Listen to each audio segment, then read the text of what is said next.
జమ్మూ మిగతా చోట్ల కొన్ని చోట్ల మాత్రం కొంత ఉద్రిక్త వాతావరణం నెలకొంది. అక్కడ సైరన్ మోగించారు. డ్రోన్లతో దాడులు జరుపుతున్నట్లుగా కూడా అక్కడి నుంచి మనకు అందుతున్నటువంటి సమాచారం. ముఖ్యంగా కొన్ని జిల్లాల్లో అయితే బ్లాక్అవుట్ పూర్తిగా విధించారు. నిన్న ఏదైతే బ్లాక్అవుట్ విధించారో అదే విధంగా ఈ రోజు కూడా బ్లాక్అవుట్ కొనసాగుతుంది. గుర్దాస్పూర్, అమృత్సర్, జలంధర్, హోషియార్పూర్, ఫిరోజ్పూర్, ఫజిల్కా, పఠాన్కోట్, పటియాలా, మొగా, ముక్తసర్, ఫరీద్కోట్, చండీగఢ్, ఈ చండీగఢ్ లో కొన్ని ప్రాంతాలు మాత్రం సమీప ప్రాంతాల్లో కొన్ని ప్రభావితం అయ్యాయి.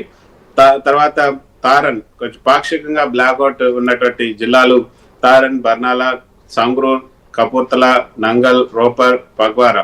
ఈ బ్లాక్అవుట్లు రాత్రి 9 గంటల నుంచి కూడా ఉదయం 5 గంటల వరకు ఉంటాయని ప్రకటించింది. ఆపరేషన్ సింధూర్ పేరుతో ఏదైతే ఈ జరిగిన తర్వాత పాకిస్తాన్ నుంచి ఈ యొక్క ఎస్కలేషన్ ఉంటుందని భారత్ ఊహించిన నేపథ్యంలో ఈ బ్లాక్అవుట్లకు సంబంధించి గతంలో చర్యలు తీసుకుంది.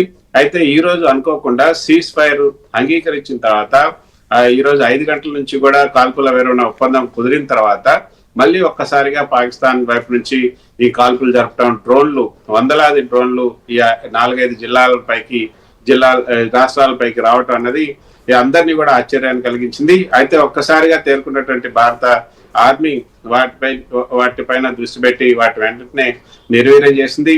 S-400 మళ్ళీ దాన్ని ప్రయోగించాల్సినటువంటి అవసరం వచ్చింది.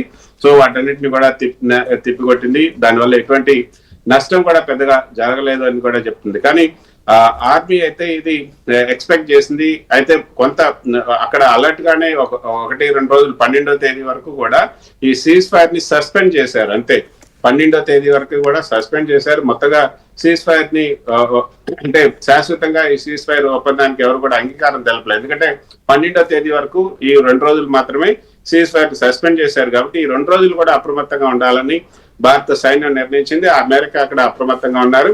అందుకే పాకిస్తాన్ యొక్క కుటిల బుద్ధి, పాకిస్తాన్ యొక్క వక్ర బుద్ధి అందరికీ తెలుసు. కాబట్టి ఆ పాకిస్తాన్ నుంచి వచ్చినటువంటి డ్రోన్లు కూడా వెంటనే అప్రమత్తంగా, అంటే టేక్ ఇట్ ఈజీగా తీసుకోకుండా, ఒక రిలాక్స్ కాకుండా పాకిస్తాన్ సైన్యం అప్రమత్తంతో ఉండటంతో అక్కడ డ్రోన్లు, అదేవిధంగా మిసైళ్లు వీటిని తిప్పికొట్టగలిగింది. ప్రస్తుతానికి అయితే పరిస్థితి